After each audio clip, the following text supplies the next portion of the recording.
Hello and welcome back to my bookshelf tour.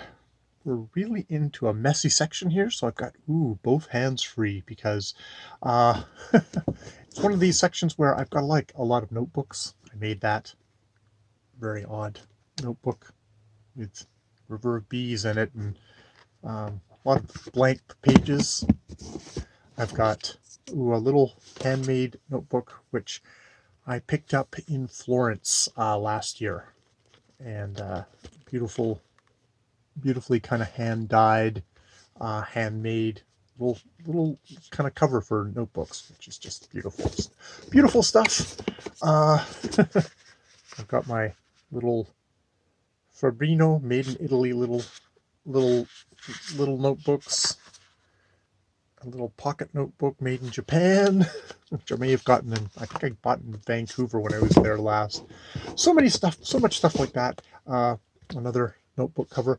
I got a lot of notebooks. Yes, I have. I'm one of those. You can't go into a bookstore without getting lots and lots of notebooks.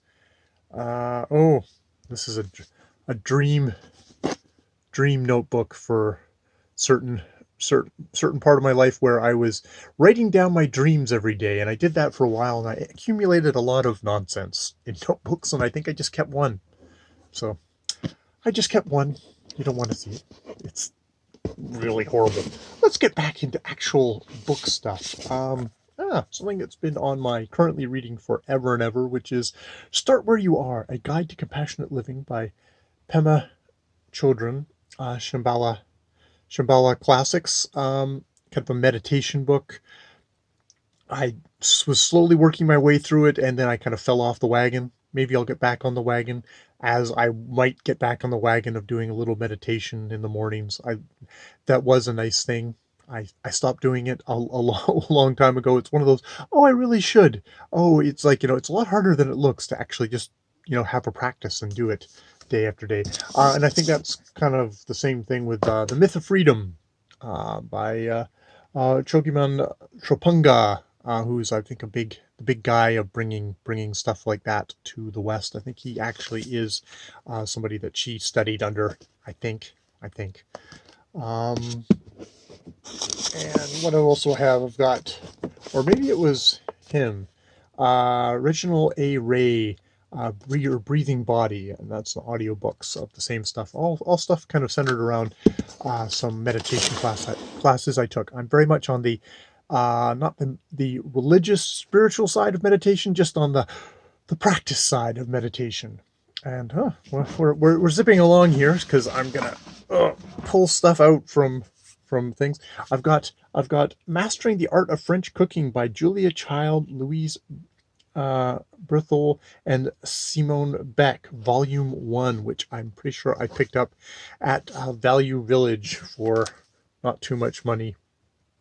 This was owned by somebody, a Mary, in 1973, and I guess ended up at Value Village, as all our possessions will one day.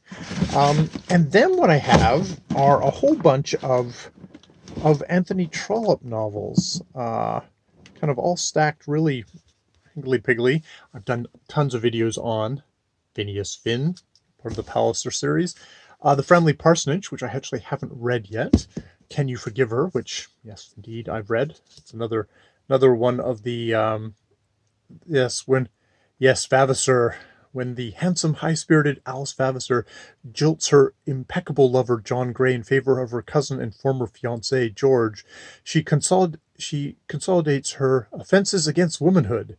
Despite the rebuff, however, John remains determined to win her back. Set against Alice's eminently forgivable vacillations in the heart of these are Lady Glencora, who, despite her splendid match with a politically powerful Plantagenet Palliser, remains enamored with the caddish Burgo Fitzgerald. It's the start of the Palliser series, which is just is a tremendous series, which ends with The Duke's Children, which has one of the most heartbreaking opening bits in his stuff. And then I've got a bunch of his of Trollope's Barchester Towers, which I think was my first run at Trollope a good while ago. And I think I read the Barchester Towers I think I did, but I can't really remember at this point. I did try Dr. Thorne, and I found it dry at the time. It'd be interesting to go back to it now.